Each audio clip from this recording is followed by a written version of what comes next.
Hey guys, episode 5, Resolute TV. We're back. Halfway point of our original 10 episode goal. Things are going well. Not 100% what we want, but we're improving every week, and we hope you guys can see that. This week we've got the amazing Jeffrey Tucker. He's the director of the American Institute for Economic Research. If you don't know who Jeffrey is, you are missing out. You really need to check him out. We also have John Gray, who's brilliant. He's the executive director of the H.R. Nichols Society. We've got Stephan Livera, our Bitcoin expert. We're up to number 5 on Bitcoin for Dummies. We've got Stephen Wells, who's our author and one of our Wrong Think superstars. He's going to be talking more about the COVID stuff. Dan Taxation is Behrman. He's our 2020 presidential candidate. He's here as always. We've also got a new contributor, A.R. Shaw. She's an author. She wrote a book in 2013 called The China Pandemic. I don't know if she could see into the future, but there's an awful lot to be asked about that. So we're going to talk to her this weekend next. Check it out, gang.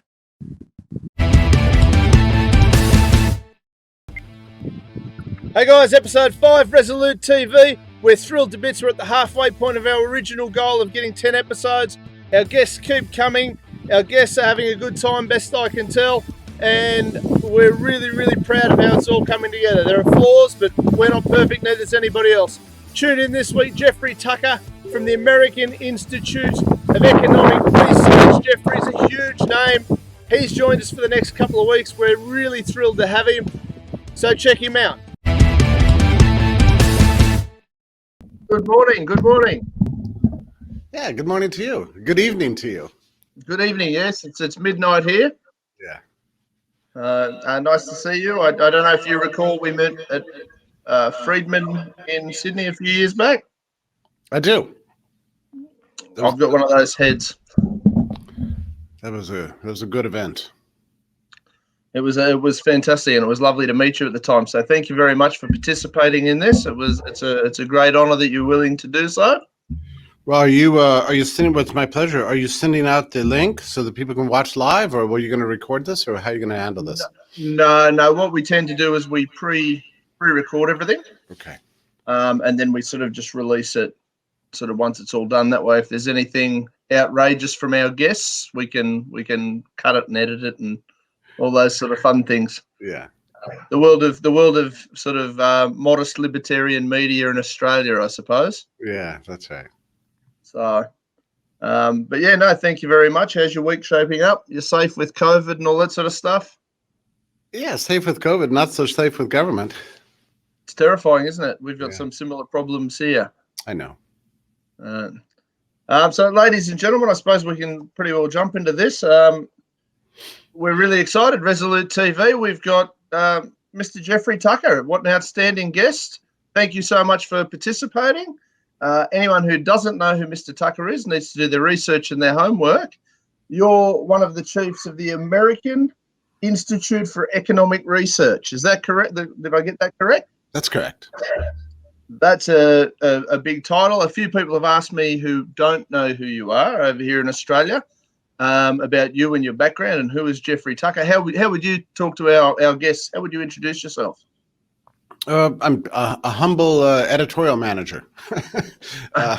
People think of me as like some sort of global speaker, writer, intellectual with lots of books. I mean, I don't think of myself that way. I'm a bit of a worker peasant, and I like to build web properties and promote economic understanding and understanding of markets and the role of liberty in our lives and how it works.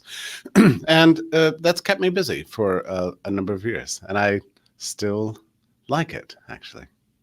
Yeah, look, you come across as an amazingly happy, bubbly person, which is amazing. And I did for the audience. I had the pleasure of meeting you in person a couple of years ago, which sort of stuck with me. So when I started this project, you were on my list of names that I'd really like to have the opportunity to do this with. So thank you so much. Well, we discussed a strong connection to Australia. I've been many times to Brisbane, Sydney, Melbourne. Never been to Western Australia, but I hope to get there someday. And so I have a particular affection for everything Australian.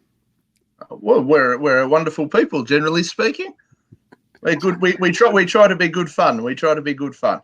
Yeah. So, Mr. Tucker, when we were originally speaking, there was a couple of areas that you'd really like to touch on. I've also spoken to a few of our audience members over the last couple of days.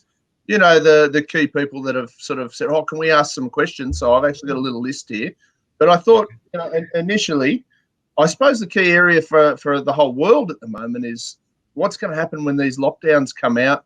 How is it going to affect the world economically?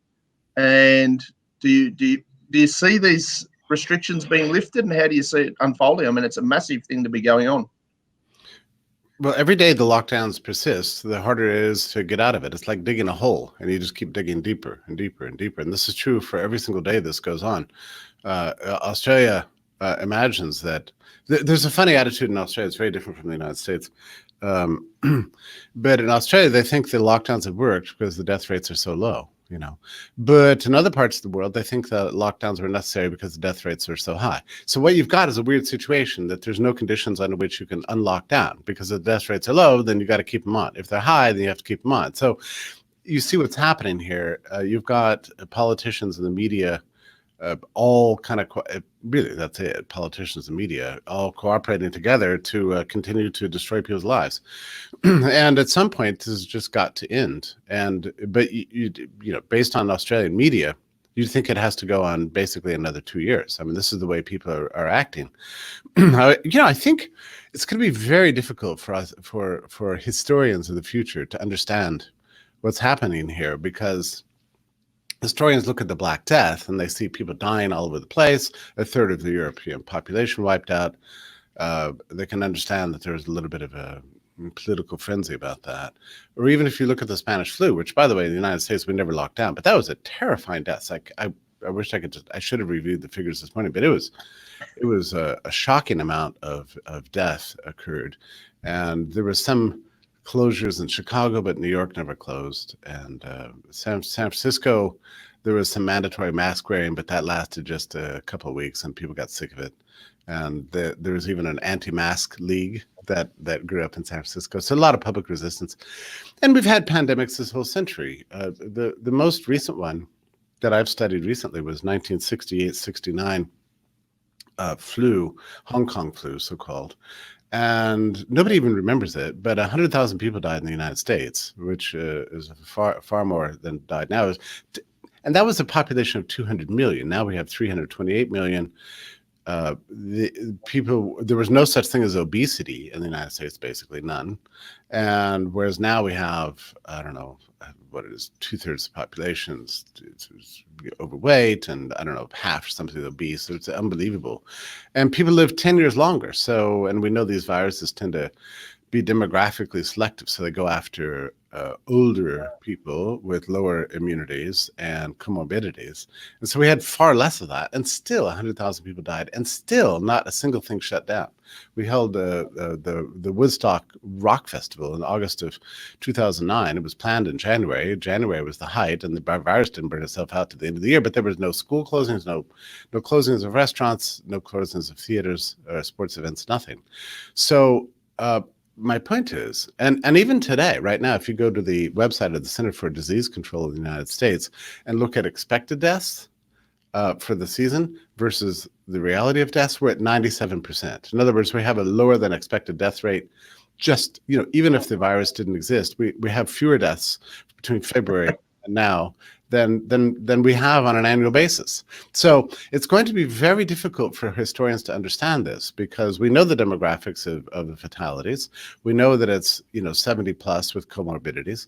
The risk for children is zero. And the virus takes its course regardless whether you're locked down or you're open. So people are not going to understand how we got into this global panic situation. And it's I think it's difficult for you to understand. Difficult, certainly it is for me. I can't figure it out. The role of the media is really important here. The role of fake experts with wild predictive models that alarmed everybody and back in March. All these things kind of came together. And the role of politicians who I think have enjoyed using their power to boss people around and basically treat people like animals. Tell people where they can go, what they can see, ban travel, telling you when you can open your business, arresting you if you go out on the beach with more than 2 people, and so on. There's a certain sadistic element that's coming through with the political class today. In the past, nobody would have ever dared do this. So it's a kind of a perfect storm. But I'm just telling you, it's going to be extremely difficult for historians to explain why we did this to ourselves. It does make very little sense, certainly to me. I'm but a humble chef, so when I look at things, I kind of look at them from the A to the B. You know, it's we're just hitting about 90 deaths in Australia so far, attributed to COVID. Yet I could probably list 15 to 20 business owners that I know, small business owners, that are on the wall. They're at desperation point. They have no idea what's coming next. Our illustrious Prime Minister, who here 6 months ago with the bushfires, most of the population of Australia would have thrown him in the fire, given half the chance for a complete underperformance in dealing with that crisis. In this current crisis, we were all informed a couple of days ago, and it upset me fairly well as a natural libertarian. We were all told that due to our good work and compliance, we may get an early mark very soon from our house arrest. I'm not sure how you would see that, but I have a feeling that we may be on an educational basis very different. But I think from a moral philosophy on freedom, I think that you may just find that as upsetting as I did. It's devastating how little we understand about human liberty, and I think this seems to actually prove it. You know, I think as a libertarian, you've noticed over the years, over the last 10 or 20 years maybe, that there's ever less affection for human liberty from the left and from the right. And academia doesn't appreciate liberty. People are not reading the great works. We have lost interest in human rights and freedoms, and it all kind of came together at once, and we just decided to get rid of it. And like I say, in a deliberately sadistic way. I watched a movie last night, actually. Everything's weirdly depressing these days, you know. It's hard to even find music to listen to that's not depressing. But I watched a movie last night that was made in 1933 at the height of the Great Depression. Now, I'm not sure how the Great Depression affected Australia, but in the United States, we had vast unemployment and human suffering. That came about because of a business cycle that where supply and demand didn't meet up, and there was a lot of dislocations of the economy, so people lost their jobs. The whole purpose of policy, and a lot of it was misguided, but the purpose of policy was to get people back to work, to get businesses reopened, to get people back producing so they could live good lives. That is not what's going on right now. We are not in a depression. We are in a suppression. So governments, instead of trying to help people, have set out to destroy their lives and their freedoms and put everybody under house arrest. I mean, it's exactly the opposite of what governments have done for the last century, which is not always in a good way, but they've tried to help people get jobs, have businesses, have prosperity. Now we're deliberately crushing prosperity and for some weird reason enjoying it. I really don't know. Although I must tell you, I'm not sure what's going on in Australia. Probably you don't either. I mean, it's actually probably your news is just like ours. You can't learn anything from turning on the television, like nothing. Well, all you learn is that the lockdowns have to go on forever and that everybody's dying, and that Australia is a safe haven, right? So yes. We're safe, but we must stay in our cage, our house. Sorry. That's right. So Australia, it's completely different from the United States, right? So in Australia, you turn on the TV and they say, thank goodness we're so pure and wonderful and clean and healthy. Unlike the UK and the US, where everybody is just clawing each other's eyes out in squalor and death. We, on the other hand, are very intelligent. Look, we locked down very early on. We're not letting anybody out of their house. And so as a result, everybody's healthy and happy. So thank us. Thank us, please, for everything we did for you, right? That's the ethos you get in Australia, right? That's what they're selling. That's the potion they're selling. I mean, there's also a massive difference in population, which I don't think they're really taking, and landmass. You know, where we've got 26 million people spread over a massive space of land, and the population of Australia is in London. Yeah. So it's, you know, everybody's crammed in together, and, you know, you sort of look at it, and there are so many variables, just so many variables. So many variables. And the statisticians, are this is what's frustrating. You never get it reported in the Australian or the American press, but biostatisticians and epidemiologists and other serious experts with Nobel Prizes and letters after the names and everything else have done all the necessary studies and found no statistically significant difference between countries that locked down and those which stayed completely open, like Sweden and South Korea. And or even within the United States, some states did not lock down, others did. There's no difference in rates of infections or death. I mean, the message here is that a virus is going to take its own way. Humanity has lived with viruses for 150,000 years. There's a complex interaction between the viruses which are dead and their hosts, which are human beings, and the role of herd immunity and burning them out and so on. The virus doesn't care about politics, It doesn't care about your lockdowns. It doesn't care about whether your business is open or closed. The virus is just going to do its thing.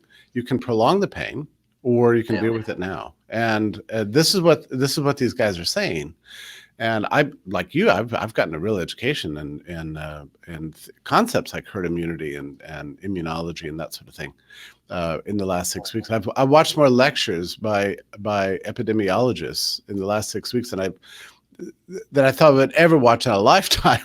The amazing thing is that these guys are not, their findings are not being reported by the press because it contradicts what the media wants to report, which is everything's falling apart, the lockdowns are great, you should enjoy your jail sentence. That seems to be the message of the media right now, and it's hard to shake them from that, really. Hey guys, today's episode of Resolute TV, we have an amazing author. Her name is A.R. Shaw. Over 15 books published, but the one that's kind of creeping everyone out is the China pandemic. Hear about it now.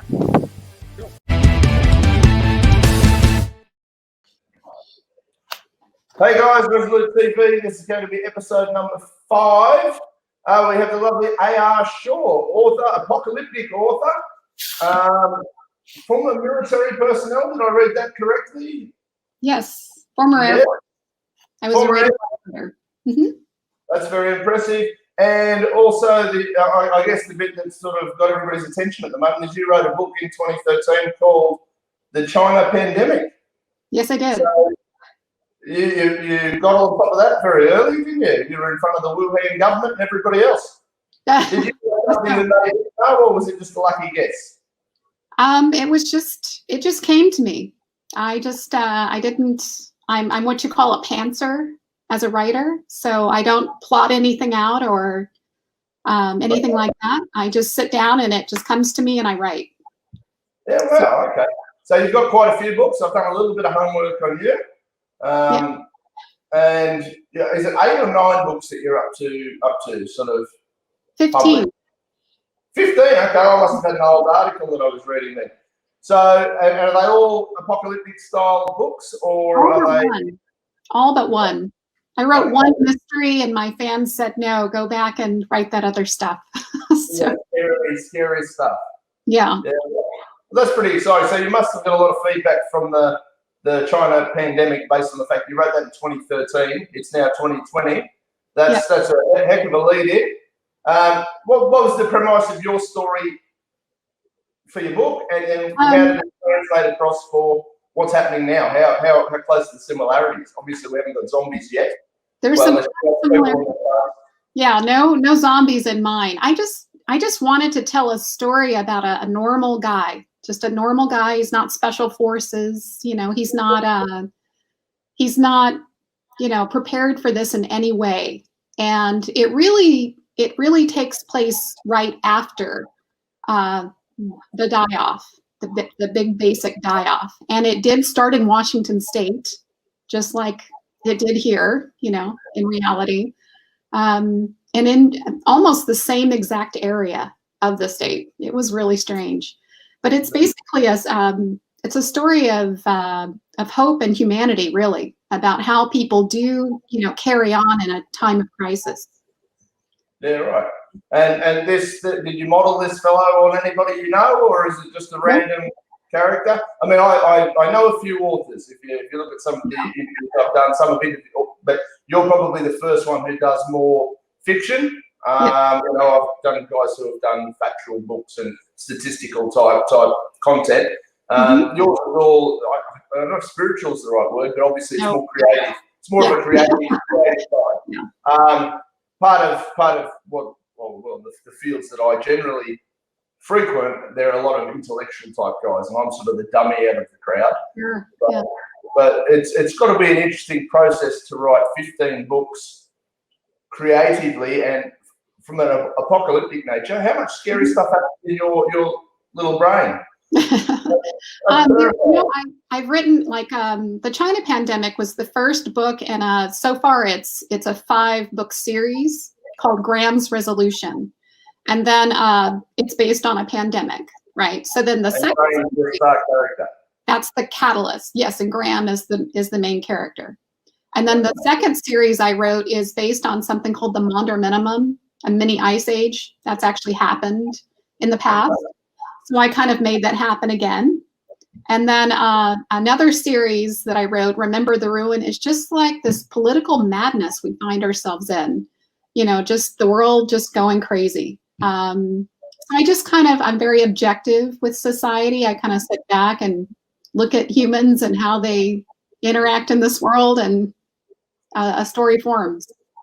And the story forms, and then all of these stories, they all die out in massive pandemics and natural disasters. Right, different catalysts. Yeah. I don't know. And people go, why do you seem like such a nice lady. Why do you write? I don't know. It just seems to be right. It's just what works for me. Yeah.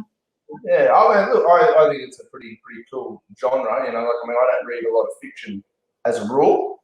Yeah. I read, but I don't read a lot of fictional type stuff. I'm big on biographies and how-tos and all that sort of thing. The creative process, how do you go about it? You just sit down and start writing. Is it a full-time? I presume it's a full-time job. Yeah. You're an author now, not somebody who's doing it on the sideline as a hobby. So you wake up every day and just write, or some days you kind of don't feel the vibe. Other days you see something on TV and go, shit, there's a chapter happening. Lee Child said something like, writer's block are the days that you don't want to go to work. And that's pretty much true. I think that you sit down every day, it's a lot of butt in the chair, and you get the words done. It's hard work, but it's your job, and you get the words done. And then there are days when I will just research. I take trips just to research, that area. Things come to you. And always while I'm working on one thing, there's always something brewing in the back of my head at the same time. So it's, So there's a lot of business to the author side of the world as well. A lot of promotions and all kinds of things that you have to be aware of and do. I can only imagine that. So I trust you've got an agent and a publisher, and they look after you fairly well and all those sort of things. And German publishers are just I'm also published traditionally in Germany, and they've just recently released my first 3 books in the Graham's Resolution series. That's pretty cool to see. Yeah, right. That'd be pretty. It must be exciting to see your work going out like that. I mean, that's got to be a bit of a buzz. And I also just made the USA Today bestseller list recently with a group. Yeah, so that was pretty cool. That's pretty exciting, yeah. Yeah. So you live in Washington, yes? I do. I live in Washington State. Yeah. Yeah. So you guys are having a crazy time at the moment. How are you coping with all this? The isolation, does that mean you stay inside and work more, or? I work from home, and but even working from home, I would still go to a coffee shop and write, or there's a wonderful writers group here that I would meet with them once a week, and we would write. And you can't do that now. So even I'm getting a little stir crazy. Even I am, struggling with it a bit. I'm ready to kill off some characters just for the hell of it. Just. I suppose that's a good way to do it. When you get mad enough, you can just sort of go into your books and do it. You don't have to go down the street and deal with characters. Yeah. Yeah. But it is pretty eerie to look at and see what how society's reacting now to things in real life. It's what I thought might happen, but it's weird to really see. It really is. How do you compare the two? So you obviously got your creative brain that came out with this thing all those years ago, Right. and now you're watching it unfold. Are you getting deja vu, looking at it, going, "Wow, I saw this coming. I'm psychic. This is. I knew this was going to happen." You know, or I was shocked. I was just as shocked as everyone else, and it is pretty funny. A couple of my fans, I get mail about this all the time, every day, and I said, okay, if they close King County borders, if the borders start fighting, the county borders, we should just figure we're in the novel. We died somehow. Let's just go find Graham. I know where all the good guys and the bad guys are. So he's actually in the book. Yeah. How funny. That was pretty cool. Yeah. I'm assuming that a lot of people have got in contact with you since this has all happened, and it was a catalyst. I'm sitting there researching. I'm like, oh, hang on a minute. Oh, that's really cool. I'd love to talk to this lady. Yeah. So, has it gone? Have you gone viral yet in the US for writing this book so early on? Are the media calls coming? Is talk shows? Are they getting all very excited about? Oh no. I mean, I've had a ton of fan mail. The term, oddly enough, the China pandemic was not a racist term until recently. So I've gotten a lot of good and bad comments recently, which is unfortunate. And I've just said, look, I wrote the book in 2013. At the time, it wasn't a racist term. Apparently now it is. You couldn't call the Spanish flu. So I'm rolling with it. I mean, everyone's been great. Don't get me wrong. They've, or people will ask me if I'm a prophetess, which is strange. Or, and the other thing I've been getting lately is, have I, this is all my fault because I wrote it and put it out in the universe. And I said, well, God forbid Toy Story comes true, or, well, you've written the future here. So I'm that author, yeah. Disney's got a lot to answer for, I suppose. Yeah. Otherwise, it is obviously it's a massive coincidence.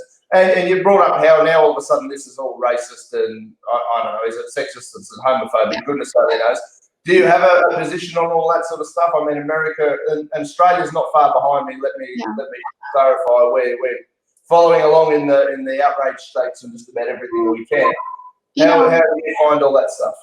I don't really comment on those things. For me, I watch human behavior, and I think this is something that's going to pass in time. I think you have to be realistic about things, and I think that if you're that sensitive, it's just a huge waste of humanity and time. So. Yeah. Hey guys, and now we have the continuation of the conversation between Dean and John Gray, the Executive Director of the H.I. Nichols Society Industrial Relations think tank. Take a look. Okay.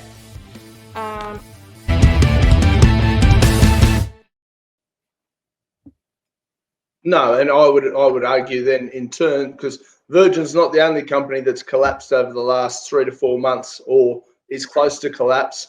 If you're going to bail out Virgin or Qantas or any of the rest of them, you need to go through every little mum and pop shop, every little cafe, every little bar, every little restaurant that's struggling and suffering through this and losing money. Well, if you're going to bail them out, you would have to buy rights to maintain some sort of consistency, although we know that's not a strength.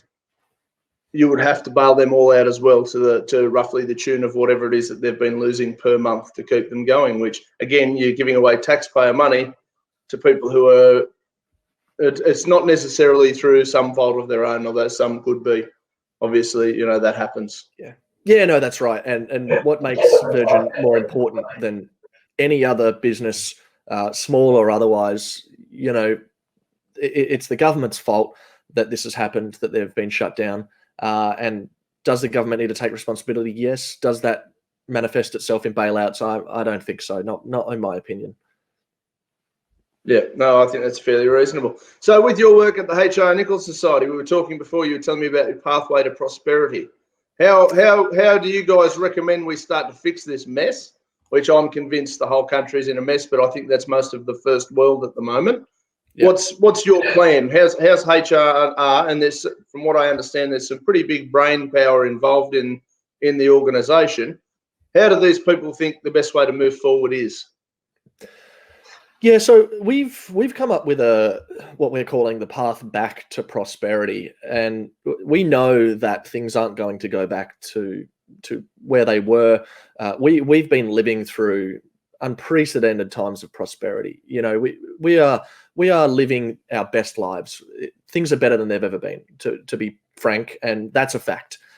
You cannot show me one area of say the economy or people's lives or across the world, the developing world. You can't show me one area that hasn't been getting better with time. And so our plan is, it's essentially looking at classical liberal values, classical liberal policies, things that have been tried and tested to work, and things that have been implemented here in Australia in the past that have allowed us to see these times of prosperity. Now, I have a really, it's one of my favorite quotes for right now for the coronavirus, and it's from Anne Bradstreet, and it's on our website on our path back to prosperity. And it's, if we had no winter, the spring would not be so pleasant. If we did not sometimes taste of adversity, prosperity would not be so welcome. And I think that's a really wonderful quote, because we, especially in Australia and in the US and the UK and Western nations, we don't realize how good we've had it. We really don't realize how prosperous we've been.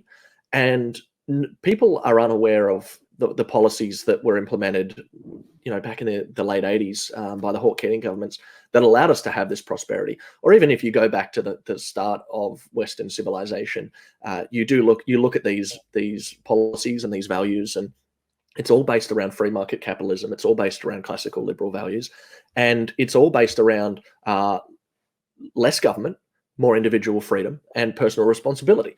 That is what it is, and it's so simple, and it creates outcomes that are best for everybody, and yet people are hesitant to trust the ideas.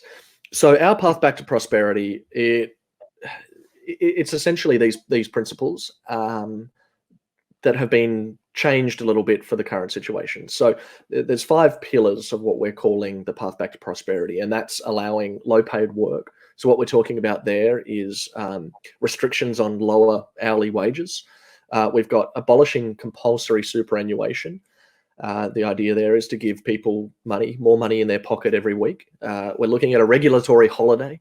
So certain sections of the Fair Work Act, one particular section that comes to mind is the unfair dismissal, the regulation there, which essentially looks at 3 things, but one of the worst things about it is it looks at that the dismissal can't be harsh, which is a completely subjective measure. You know, if somebody's a terrible worker and they're stealing, and you fire them, they can go to the Fair Work Commission essentially and say, well, I have 5 kids to feed and a wife, and this was my only source of income. This dismissal was overly harsh, and the Fair Work Commission can turn to the employer and say, well, look, we understand that this person's a rubbish employee, but it's harsh. You can't fire them. So that's what we're talking about with regulatory holiday. And as well, a lot of things like liquor licensing laws and other zoning restrictions that come with different states, and really just it's a barrier to entry for new small businesses. Where the 4th pillar is streamlining awards. Now, with that, we know that we did have a streamline about a decade or so ago, where we went from thousands of awards down to around about 140. That's a great thing, right? Thousands to hundreds is a fantastic thing. But the idea was to create these awards that were just a number of pages long. And what we have now, they're so convoluted, they're so complex. You know, I work in the IR space, and my wife is a nurse, and I trawled for probably 4 hours through the Nurses Award for 2010 to figure out just how much she was entitled to be paid. You know, this is someone that works in the industry, and it took me hours for one employee because you're looking at different qualifications, different hours, different everything. So they're too complex. So streamlining awards, we're talking about it, making them really, really simple, easy to understand for employees and employers. And so we don't have these, wage theft, situations. And then the final one, it's not necessarily about industrial relations or labor market reform, but it's slashing taxes. And for a start, we need to slash the corporate tax rate. We're up at 30%. It's the highest in the OECD. We need to be down around about the 20% mark. Getting rid of abolishing payroll tax, which is literally a tax on jobs, and reducing the income tax. So there are our 5 pillars. There's nothing new in those. There's nothing fantastical or fancy or flashy. It is purely classical liberal free market capitalist principles at work that will bring us back to prosperity. Things that will work and traditionally have worked, and that's what we need. I mean, you hit the nail on the head with the wage theft. Obviously, the industry that I've spent the last 20 odd years in, and you look at it, it's perfect because it's a quagmire of industrial relations sort of confusion and rubbish. And you've got award wages for kids that are ridiculous and unsustainable. I mean, and hospitality is one of the more unsustainable businesses in certainly the Australian market. I'm not sure the exact statistics, but the number of restaurants that fail within the first 5 years is certainly outpacing most other industries. And there's multiple reasons for that, but I would argue quite comfortably that one of them is the minimum wage rates are excessive for the level of skill work that's required. The prices, the market just doesn't allow for it. If people are still spending $20 for lunch, but you're paying a 15-year-old $20 an hour, give or take, you're automatically behind the 8 ball. You got to put an awful lot of bums on seats to make that even close to viable. So let's just take a minute to talk about minimum wage. It's one of the things that it is political suicide. It's a huge no-no, and one of the wrong arguments that people make a lot of the time is that the wages. Sorry, that's not what I'm thinking about there. One of the wrong arguments that people talk about is essentially wages going up and down based on the minimum wage, right? And I'm talking about people who want to abolish the minimum wage. They focus on the wrong thing. So the minimum wage can be a good thing. The minimum wage is a fantastic thing. So when we talk about raising the minimum wage, people say, well, we're going to lose jobs. That's not necessarily true. You're not necessarily going to lose jobs. The minimum wage is great for people who are employed. I don't know anyone that doesn't want a wage increase, and increasing minimum wage isn't going to necessarily make people lose their jobs. It's great for those people that are in that industry. It's great for those people that are at the bottom of the rung. Where minimum wage is a terrible, terrible thing, and this is something that we need to be focusing on, that we're not, as think tanks, we're not focusing on the right areas, is it is a rung into the employment market. So if you think of it like a ladder and the minimum wage are the bottom 3 rungs, increase the minimum wage, you remove the bottom 3 rungs. So where minimum wage hurts the most is unskilled, unemployed, disabled, Indigenous, people that don't have the right look, don't have the right attitude. That's who it hurts the most. So it's a great thing. Minimum wage increases are a great thing for people in work and for people on minimum wage. Don't get me wrong. It's fantastic. They're probably not going to lose their jobs. But we have this unemployment rate that is, especially now with coronavirus, is skyrocketing. We might even get up to 15%. And those people will not have jobs to enter into. And one of the arguments is one of the arguments that the left make about minimum wage and lowering the minimum wage is that these people will not have enough money to live, right? That they're going to be on minimum wage forever. And if it's not a living wage, then they're stuffed. But I recall some research from the Institute of Public Affairs. I was reading it the other day. It was released in 2018, I believe, by Curtly Wallace. And what that showed was that after 5 years, 75% of people on minimum wage were, I think, had doubled their wage, or they were out of the minimum wage bracket. So don't quote me on those. You can find it online on the IPA website. But it's a fallacy to think that people stay on minimum wage. Sure, some people will, and those people will stay on minimum wage. Well, it's an entry point, and some people will stay on minimum wage because that is what their labor is worth. That is the value of what they're providing, right? Just because, I can charge out however much I want because I know I do a good job. I know that I'm good at what I do, and people can rely on me to do what they need. And there is a market looking for what you do. It's a bit like, That's right. I started out, and there are people I know who started out on far less. My original wage in my apprenticeship was $5.95 an hour. And, when you say things like that, talking to people who are sort of screaming about the minimum wage, well, how could you live on that? That's not a living wage. Well, no, it wasn't a living wage. I lived in a caravan. I struggled my ass off. Mum and Dad helped. I ate canned baked beans and food at work, and it wasn't easy and it wasn't glamorous, but worked your ass off, and then you go through, and then you get your little pay rise, and then you get your little pay rise, then you get your little pay rise, and then you can start sort of going all right.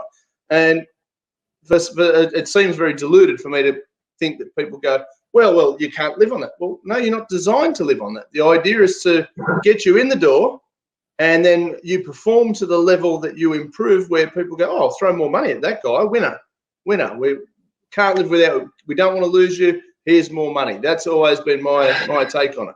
And that's exactly right. And that is the thing that we don't understand in this country and in most countries, is that it is not a livable wage. It is not designed to be a livable wage. It is designed to allow people who have no skills, who have no work experience, who have never done anything in a particular industry before. It is designed to allow those people to get their foot in the door, to build those skills and experience, where employers may not necessarily be able to afford $21 an hour, which is roughly what the minimum wage is right now.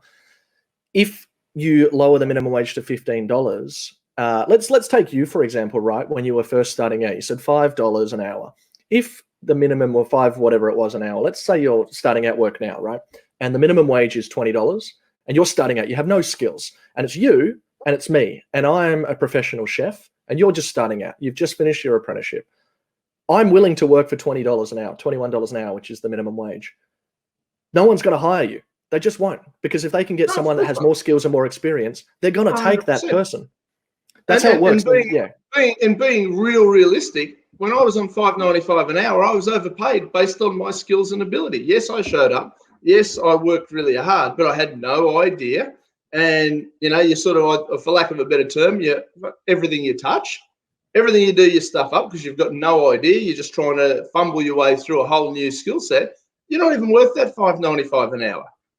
Back in the old days for chefs, and chefs are notoriously a tough industry to be doing these sort of things in. But the old days in France or wherever, the father would take the son, drop him at whichever restaurant, and say, there, you own him for 4 years. And they put you up for board, and you learn a skill, and you come out of it being at the level of a Michel Roux or somebody who's on the next level plane, and you go through that to get to that level. Obviously, we're scared of all that sort of stuff in today's society. And I don't know that it's necessarily a good thing. I'm studying a law degree. People may know that I was in the Navy for 8 years, did a change of career, and sort of went into and policy and whatnot. But I am in my final year of a law degree, and I currently work at a law firm, just a boutique firm, and I do it for less than minimum wage, which is illegal. If you're watching this, sue me. I don't give a shit. It's illegal, but I don't have any skills as a law student. Yeah, sure, I've got some life skills, but in law, I don't have any skills. Now, I can do the most menial tasks. When I first started last year, I could do the most menial tasks. I don't have the knowledge or the experience to be able to do it at a level where the award, I believe, is something like $27 an hour. Now, the bloke I work for, he would do it himself. If it's the choice between $27 an hour or doing it himself, he's going to bloody do it himself. But because I walked in there and said, hey, look, mate, I'm willing to work for $20 an hour. If you take me on, I'll come in here, I'll learn. Teach me something. And I've had conversations with him. He goes, oh, look, mate, if you want If you want to be paid more, then, you know, we can have a conversation about it. I said, mate, this is the agreement. I came in here and this is the agreement. When I feel like I am doing work at a level that warrants $27 an hour, I'll let you know. But right now, I'm pretty happy sitting here on $20 an hour. It helps you. It helps me, gives me skills and experience. And I'm not going to be on $20 an hour as a lawyer. It's just not going to happen. But the skills and experience I am getting will help me in the future to get a better job. And that's how minimum wage works. And so what we're having now is we're having people working for free. You know, you can work for free. You can do a free internship at a law firm. No problem. But if you're working there, you're entitled to 27 an hour. So it's either 27 an hour or it's nothing. Now, I don't know about you, but I would be willing to do that for $20 an hour, and I am. I practice what I preach. I'm doing it, and it's working out well for me, and it's working well for him, and that's why we need to lower the minimum wage. Which is a win-win, which is what it's all about. You know, for business, it's zero job. I've got 0 jobs at $27. At $15 an hour, I've got 2 jobs. So what would you like? You know, or whatever the case may be, and you sort of look at it and you think, you know, it's just become so tedious and expensive to employ people, particularly at that lower level, that it's, you know, and you're so responsible for them. That's the other area is, you know, I mean, I read something the other day from our illustrious Victorian Premier, who he'd like to bring it in that if, and I can't remember the exact wording, but the general gist of what he put out was if you're an employer and one of your employees commits suicide while they're employed by you, you as the employer are responsible. I think if somebody employed by John Gray jumps in front of a train, I'm not sure how that is, unless you're pushing the guy, or you know what I mean. That sort of stuff terrifies me. I mean, what are your thoughts on things like that, other than the fact that he's mad? Yeah, well, look, I mean, I don't know if you can put the words Daniel Andrews and sensible in the same sentence. The guy's a bloody fool, and I hope he sees this because he's a dickhead. He is destroying that. I'll definitely be leaving that portion in, mate. It's mate, no problem there. I'm happy to leave it in. That. Leave it in and bloody tweet it to him. I don't care. He's a dickhead. Industrial manslaughter laws are what you're talking about. At the HR Nichols Society conference last year in Melbourne, we actually had a discussion on these laws. David Limbrick, MP from the Liberal Democrats down there in Victoria, he came and spoke to the society about that. And essentially what you're saying is right. It's frightening. It is really, really frightening. But what you're talking about there, you know, it's becoming so expensive to employ people. What I was talking about with the Fair Work Act and the unfair dismissal laws, it's almost impossible to get rid of an employee these days. And so if you're going to hire someone, then you want to make sure that they're the right person before you even hire them. If we ease those restrictions, allow employees and employers to move around freely, voluntary relationships, we're going to find that people will be more willing to hire people.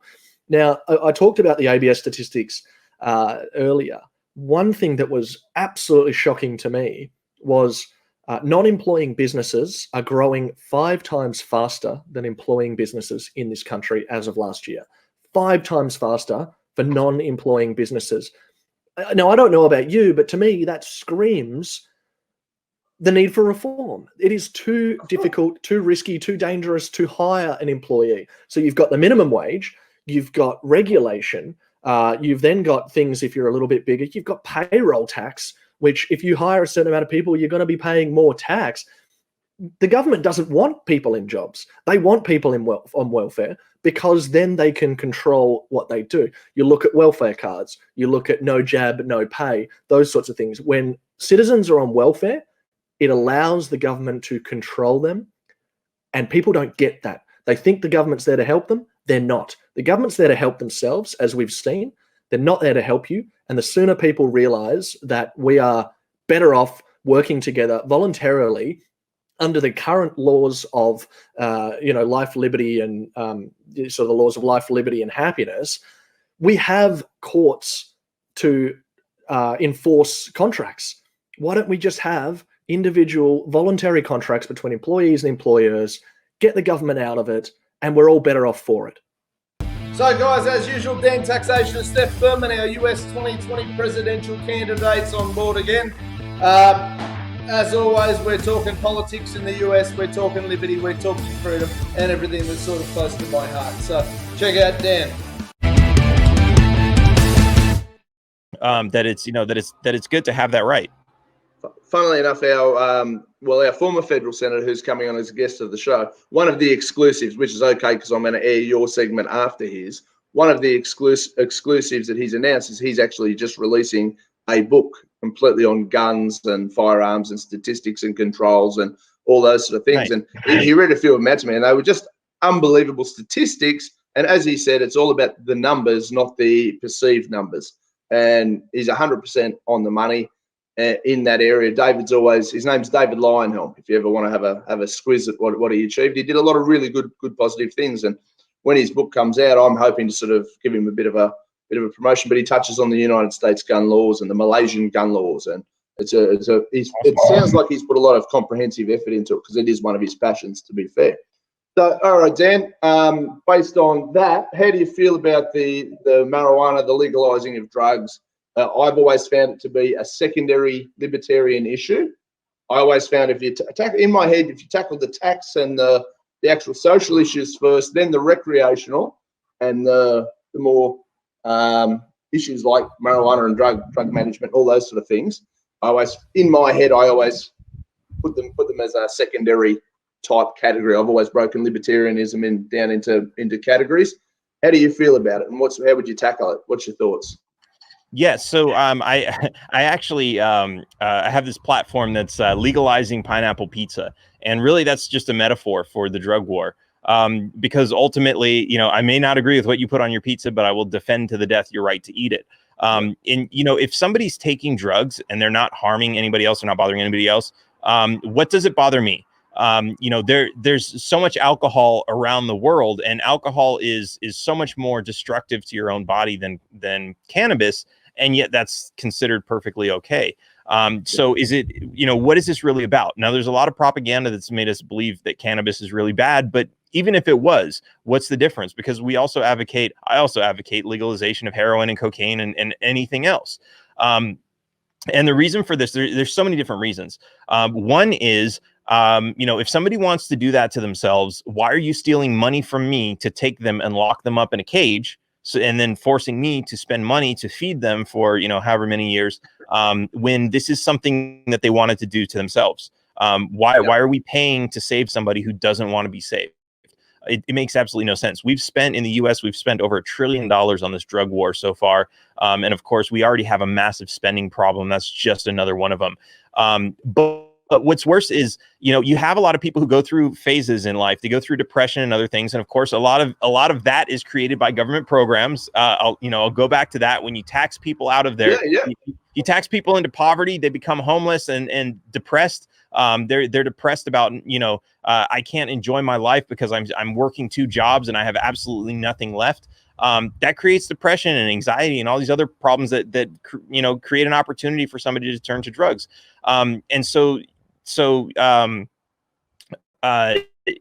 you can look at, okay, this might be temporary. They might be able to pull through this. They might go through a phase where they do some drugs. Maybe they're high school kids and they hang out with the wrong crowd. And they get into, some bad drugs, but it's just a phase, and it's something that they grow out of in, maybe 2 to 5 years. Let them grow out of it. Let them get on with their lives. Instead, what this system does is it says, oh, well, let's see, you're 18 or maybe younger now, and we're going to charge you as an adult, and we're going to put you in prison because you were found in possession of this drug. This is a felony.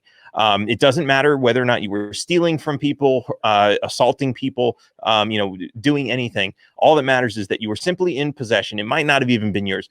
We're going to put you in jail for a certain number of years. We're going to take time out of your life that you would normally be spending learning and developing yourself.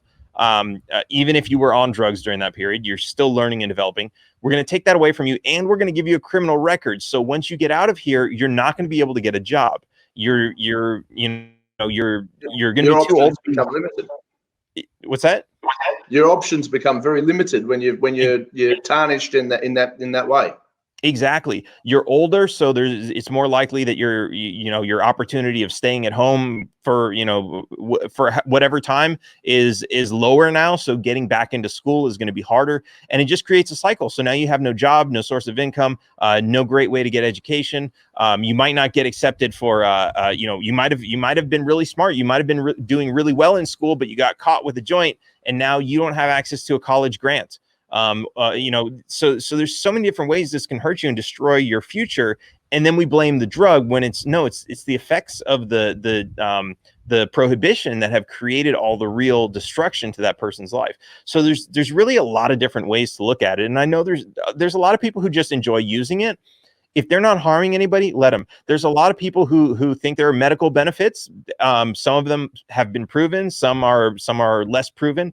But that's your right to use medicine, whether it's proven or not. Some people think just vitamin C is going to improve your immune system, and whether or not that's proven, that's your right to do that if that's what you believe is going to work for you. Even going there,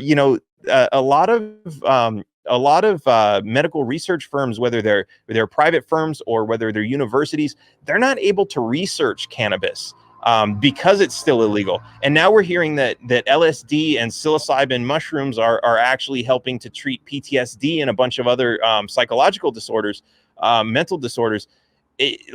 We can't do the research if they're so illegal that it's illegal just to do research on them.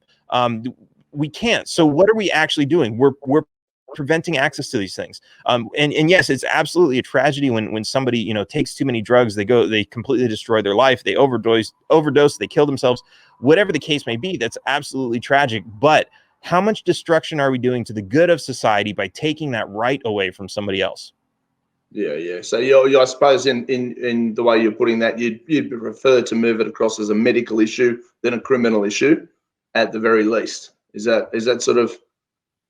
Yeah, I mean, I think, yeah. So I guess if that's kind of a difficult one, but I guess, if somebody has an addiction, yeah, that should be treated as a medical issue. They should be able to get help. They should be able to find a rehabilitation or something. I still don't think that should be mandatory. That's maybe something that should be within the family or something, unless somebody's actually out there. I mean, this is the thing. If somebody's out there actually committing crimes, then arrest them for the crime and charge them with the crime. But you don't need to do that with drug use. I had a conversation with a sheriff in Texas who was, we got into a discussion about this, and he was telling me about, somebody who's addicted to meth who just got arrested for the third time for breaking into somebody's house. And he was breaking into the house so he could steal money so he could buy more meth. And I said, okay, so what did you arrest him for? Did you arrest him for possession of meth? No, he didn't have any meth on him. So we arrested him for breaking into the house. And I'm like, okay, so, and then you charged him for breaking into the house, right? And he's like, yeah, we charged him for breaking and entering. And how much time did he get? He's getting 10 years. Okay. So what does meth have to do with any of this? He's broken into his house. He got arrested for it. He's getting charged for it. He's getting 10 years in prison. What if he was breaking into that house to steal money so that he could buy a new video game? Should we ban video games? Well, that's arguable from some politicians as well, that we should be banning video games. But I mean, a lot of this comes down to the libertarian philosophy of the no harm principle, which many of us sort of subscribe to, I guess, and that's why it's so valuable to ask and discuss the concept. I've got a bit of a theory that no victim, there is no crime. People go, well, what about if somebody maybe does something? And so you can't charge people on the theory that they may one day do some harm if they haven't actually done any yet. That's you can't arrest people for wrong think or even doing something wrong if they only hurting themselves. Which I mean, because if you want to go that way, then you should arrest every single person around the world, because every single person is capable of saying, "Hey, I want to steal something." Everybody can potentially do that. I want to hurt, or I want to commit violence, or I want to do it. Exactly right. And they have the weapons for it. It's just madness, and you see these guys at the moment with this lockdown from all the viruses. We had a girl down in one of the states who went for a driving lesson with her mother the other day. So the mother she lives with, so she's in isolation with her mother. They hopped in their car and they went and thought, well, we'll make the most of this time. We'll go driving lessons.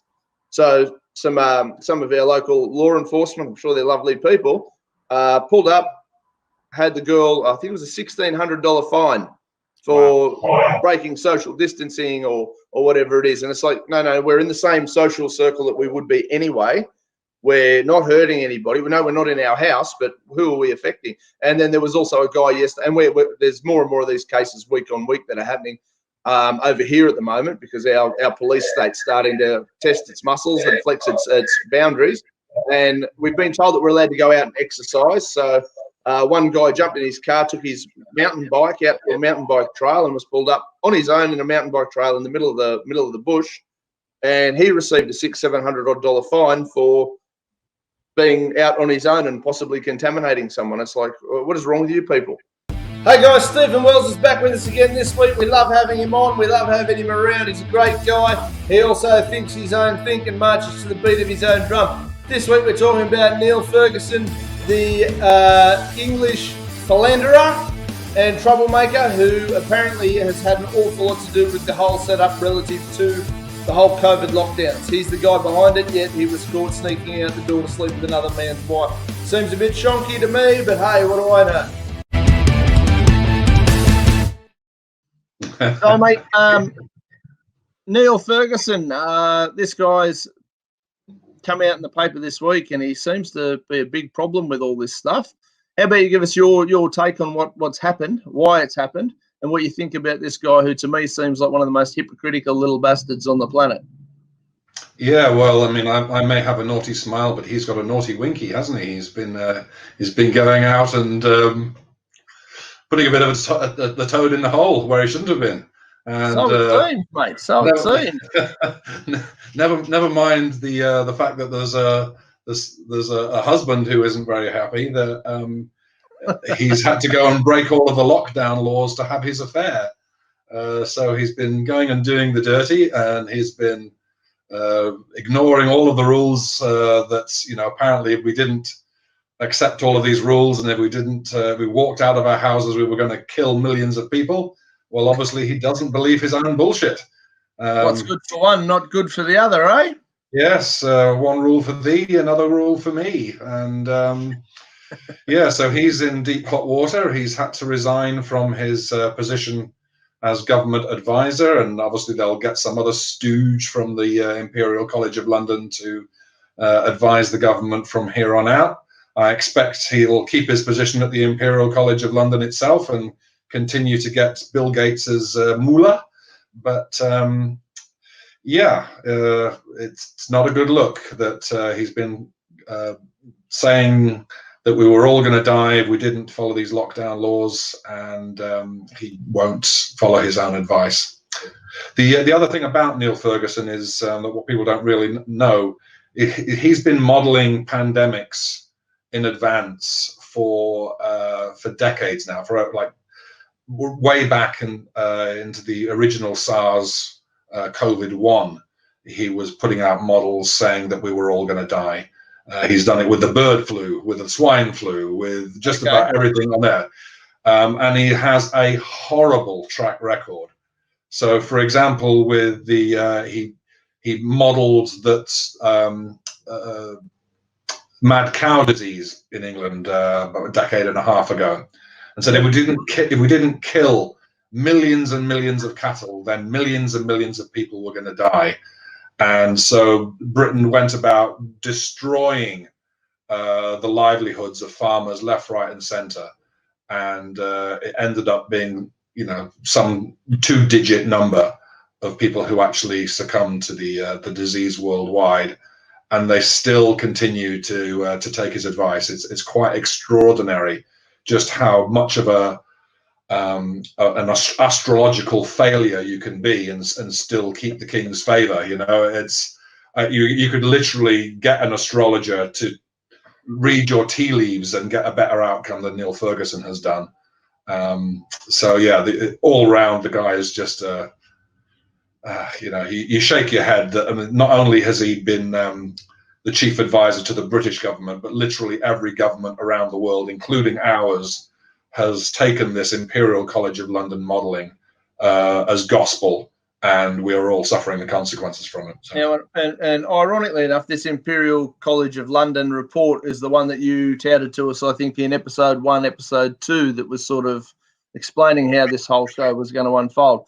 A couple of fairly, well, I think, logical questions. This Neil Ferguson, who is he and how the hell did he get into a position where he's got, well, I mean, what qualifications does he have to be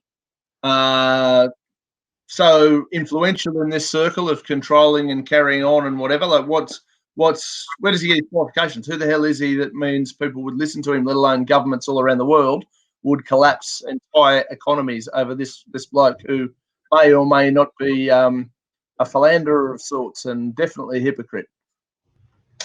Yeah, well, I mean that's the $6 billion question, isn't it? How did he become so influential?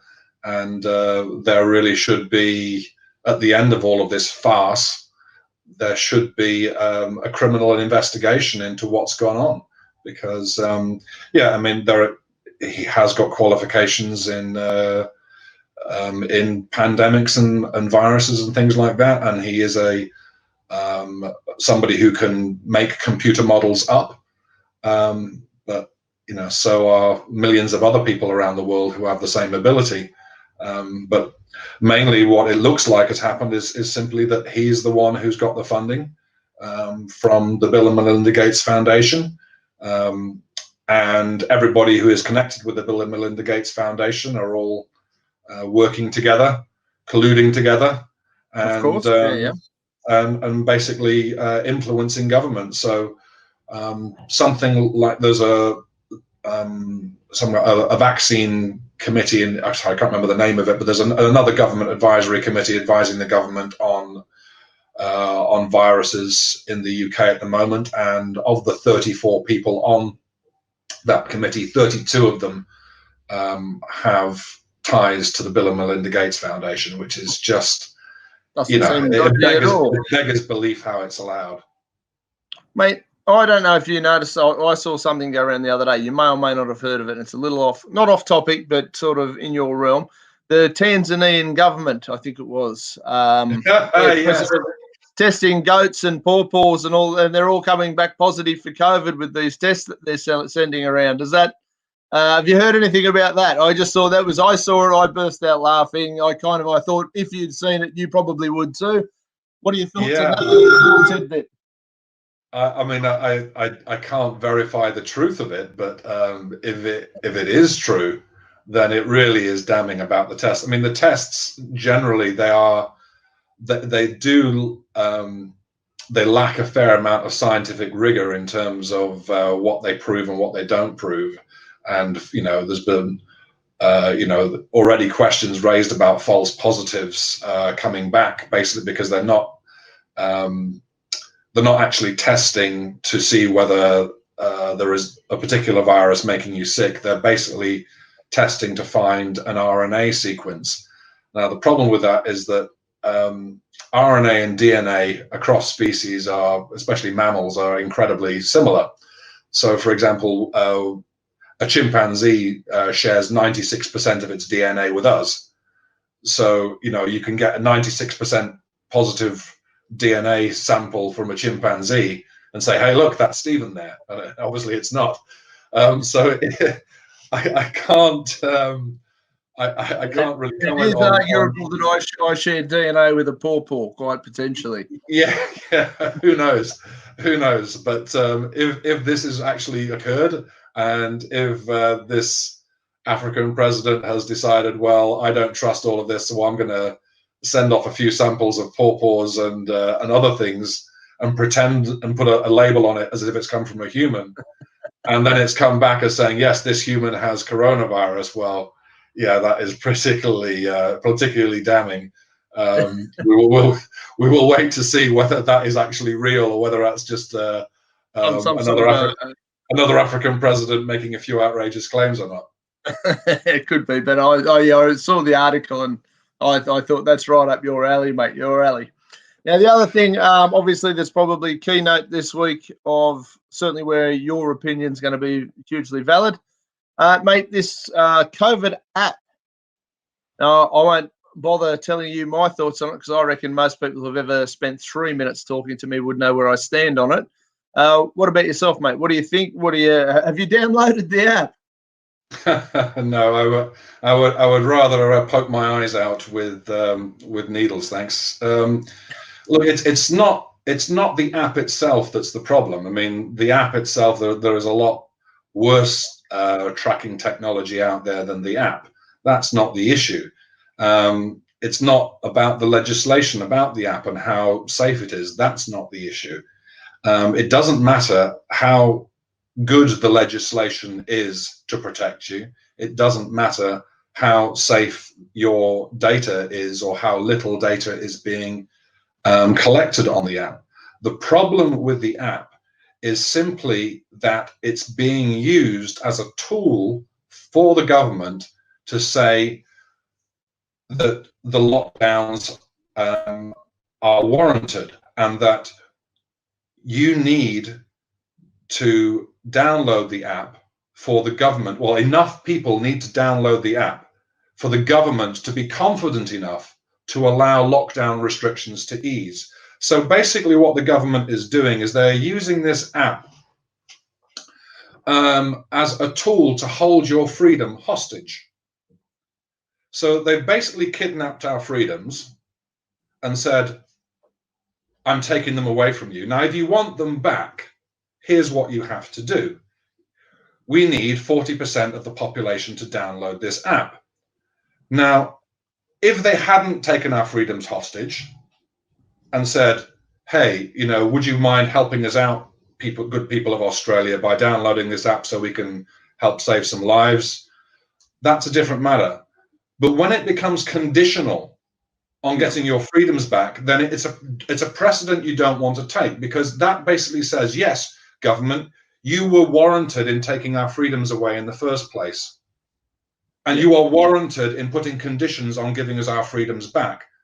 And so everybody has to deny the app. They have to say, no, I will not download this app. You give us our freedoms back first. You give us our freedoms back first. Then maybe I will consider it if I'm in a good mood.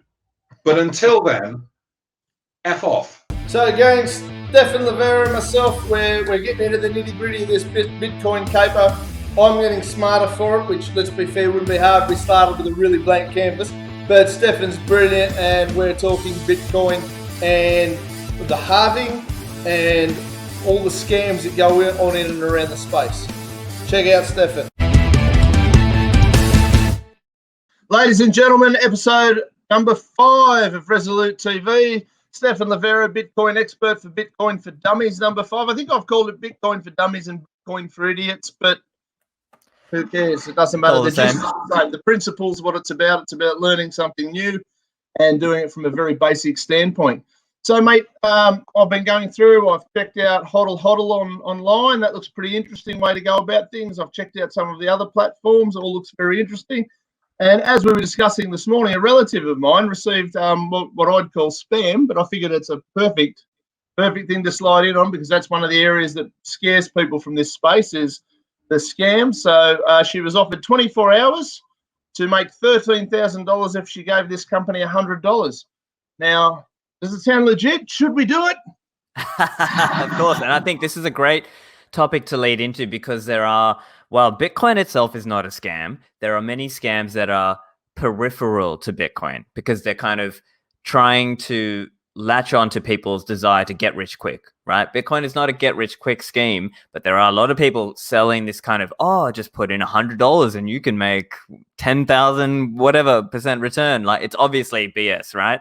But I think it'd be good to talk about some of the common scams in the space and how to avoid them for your listeners, right? So some of the main ones are, if anything, they're not directly Bitcoin. They just pretend to be about cryptocurrency trading or mining or whatever. And they say these things like, send us $100 and we'll send you back $1,000 in a week or some. Obviously, if it sounds too good to be true, that's probably the case, right? Probably is. Now, in saying that, as an example of what doesn't seem chonky, now you transferred $10 into my new Bitcoin wallet here, probably 4 or 5 weeks ago now, and just for the audience, we're at $13.74. Now, as a percentage, that's a pretty impressive little investment. I mean, in dollar form, you go, well, you've made You know, $3. $3.74. But on a percentage basis, that's a pretty excellent little return, really. Yeah, so we timed it well. So that, like, I think longer term, I mean, I think there's huge gains to come. And the way I approach Bitcoin is really, I'm thinking of ways to accumulate Bitcoin, whether I'm earning Bitcoin or I'm buying Bitcoin. Obviously, for you or your listeners, it depends on what's the best way to acquire it. But I think if you just regularly acquire small pieces at a time, that's really the best non-scam way to kind of basically don't fall into the trap of these scams. So let's kind of list out a couple of the kind of big scam categories, if you will. So one of them is some of these, what I'm going to put into the category of kind of like Ponzi schemes that are built around Bitcoin, right? So these kind of like, send us this much Bitcoin and you'll get 10,000% return back. No, what you need to do is go to an exchange or go to a service and buy Bitcoin or earn it and just regularly accumulate it that way. And your return in the longer term is more about holding more Bitcoin. And it's about being part of this new Bitcoin economy if you want to be able to spend and transact in it. Another common scam is this cloud mining scam. So they'll say things like, oh, we'll mine Bitcoin, you just pay us money and we'll mine it for you and then pay you out with the Bitcoins. And basically, there's a lot of cloud mining scams because people, the first thing they've heard of is like, oh, mining, oh, that's how you get Bitcoin. Okay, well, I'll just pay someone and they mine for me, right? And so to an innocent observer who doesn't really know that ecosystem, there's a lot of, basically, it's just rife with scams. So, which at some stage we are going to have to tap on the whole mining concept in and around Bitcoins, because first thing that pops into my head when I hear mining is a bloke with a pitchfork and a shovel and high-vis gear and a hard hat. And I'm fairly confident that in this digital space, that's not how this works. So at some stage, we'll have to get right into the whole how the mining works and how it translates to real-world time for people to be able to understand what it is. Yeah. I think that'd be a great topic for next episode, so we can do that. And so I guess in terms of main scams, so you got OneCoin, you got cloud mining. So OneCoin is another good example of like one of those like things that pretended to be like a cryptocurrency, but really it was just a scam, basically. And they managed to scam millions, if not, I think billions of dollars from people. Because essentially a lot of people didn't really understand, and they had a big marketing budget, and they went and scammed a lot of basically newbies to the space. So like these people thought they were getting a real blockchain and a real cryptocurrency, but it wasn't. It wasn't actually Bitcoin, and it was just basically an altcoin. So my general steer for this is I would steer you away from any altcoin. Basically, if it's not Bitcoin, ticker with BTC, it's probably a scam or it's probably very, very questionable. That's basically the high level way to think about it. So the way to think about it is many of those scam altcoins have made some kind of security trade-off, or they have some kind of benevolent dictator who you're relying on, and they could just print more money up if they wanted to, or they basically are just kind of like they're pretending to be decentralized, basically. And they're not really decentralized. So it's kind of like a decentralization theater, right? They're pretending. Whereas Bitcoin is the only one that's really actually decentralized. And it's decentralizing further over time as well. Also, actually, while we're here as well, we should talk about the halving, which is a very important event. It's coming up next week. Yes, so we discussed that last week. I've been sitting there going, what in the blue hell is a halving of a Bitcoin? How does it work? And what implications will it have on the whole space? Great question. And so when Bitcoin was formed, it started in early 2009. It had a schedule of Bitcoins being released. So in the early days, I wasn't around then, but it was releasing 50 coins every 10 minutes on average, because that's the blocks. And we'll get to the blocks part next week when we talk about mining. But basically, those blocks are part of how the miners get rewarded for successfully mining a block and adding to the system, and also helping secure Bitcoin against outside attackers. Now, the schedule is such that every 4 years, that block subsidy, which is a component, is halving. So in the first 4 years, in that epoch, it was 50 Bitcoins every 10 minutes on average. Next was 25. Next was 12.5. And now we're going down to the 6.25 Bitcoins per block. What that does, now there are many within the industry who believe that this is part of the 4-year cycle aspect of Bitcoin and tradition, like at least looking historically, we have seen big price rises come after the halving. So typically 6 to 9 months after the halving is when we would see like these big bull runs. So that's why a lot of people are very bullish and very excited for Bitcoin. And this is kind of like New Year's Eve, like it's a big kind of, but it happens every 4 years in the Bitcoin world. So there's a lot of Bitcoin halving parties that are going on, and there'll be like live streams and things on. Obviously, with all this COVID stuff, it'll be done virtually. But in past years, it was done like people would meet up in person and have a halving party and drink together and stuff. So right. Any excuse, mate. That's right. So there are a range of online streams happening for this coming halving. I'll be a part of some of those events. And so I guess just to give you a perspective in terms of like price and like what typically it has done, because Bitcoin has gone through these big kind of up and down cycles, but pretty much every time the new high is higher and it crashes down to a new low that's higher than the past low. So for example, when the first halving happened in like mid 2012, the prices maybe like $7 or $8, like something in that range. And then in 2013, what did we see? We saw a run to 260 and then a crash, and then a run to 1,000, 1,200 and then a crash. Then the next halving was in mid 2016, and at that time the price was, I don't know, a couple $100. And then what did we see in 2017? The big run to 20,000, and then it crashed to like 3,000 in US dollar terms. This is so. As we speak today, the price is sitting around 9,000, so or a bit over $9,000 US dollars for one Bitcoin. And remember, you can buy a fraction of a Bitcoin, and so many are anticipating that potentially next year we'll see a very, very much higher price for Bitcoin. And so many of us 30,000, 40,000, and then drop back down to the 15, 20,000 sort of thing in theory. Something like that, yeah. As a guess, there are some people who are speculating that it'll go to 100,000 and then crash down to like 30,000, let's say. Yeah, that's right. kind of the rough number. If you're buying it at 5,000 or 10,000 or whatever, it's 100,000's nice. Yeah, of course. So I mean, but again, I want to be clear. It's not a get rich quick scheme. It is something that you can, speculate into with a portion of income, I would say. And you shouldn't be going into debt to do this stuff, right? Like, don't be irresponsible, right? There are people who've gone into debt to do this stuff. I don't, for me, it's more like, I think it should be part of an overall strategy that where, you try and save up and have low debt, and periodically you just buy small chunks of Bitcoin. And that's psychologically the better approach in my view. So, yeah. So I guess let's kind of summarize it up. I would say, stay away from anything scammy, anything without a reputable name in the space, and stay away from these anything. Who are your 4 or 5 key reputable brands, names? Who do they need to be looking for? Yeah, so I would say if you're in the Australian market, look at some of the well-known companies. I would say look at Independent Reserve. They're a big well-known place. Hodl is a good one. Bisq, BISQ is a good decentralized platform. Amber is a well-known like Bitcoin-only service. There's a new one actually starting in Australia called Bitaroo, BITAROO. They're Bitcoin-only, and they offer dollar cost averaging. Now, I've used them in the trial period. They'll be launching in like a week or so. So they're pretty good. They're worth a look.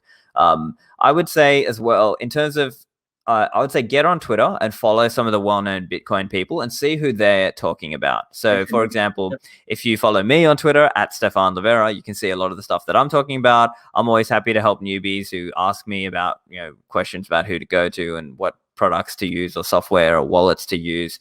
I would say try to stay to those reputable, well-known brands, things like Ledger, Trezor, Coldcard for your hardware wallets, because basically one challenge in this space is that there can be malware or spyware. And if you install the wrong software and so on, it can like steal your Bitcoins. And you have to be careful and do a bit of research into how you're doing, how you are going about this, how you're acquiring your Bitcoins and how you are securing your Bitcoins.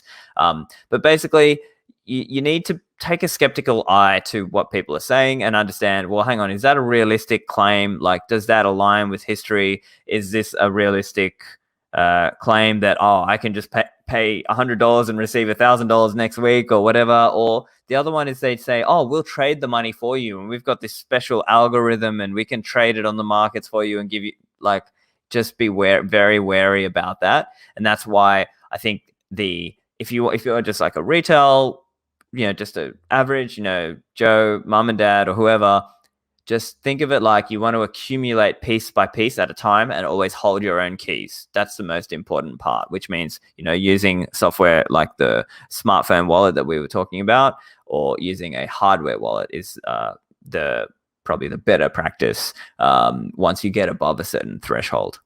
Yeah, right. No, look, that's fantastic. So once again, we've knocked a brilliant bit of information on the head in 12 minutes. So thank you once again. Next week, we'll try and do a bit more of the same. We'll get into the mining and we'll expand on everything we've learned so far.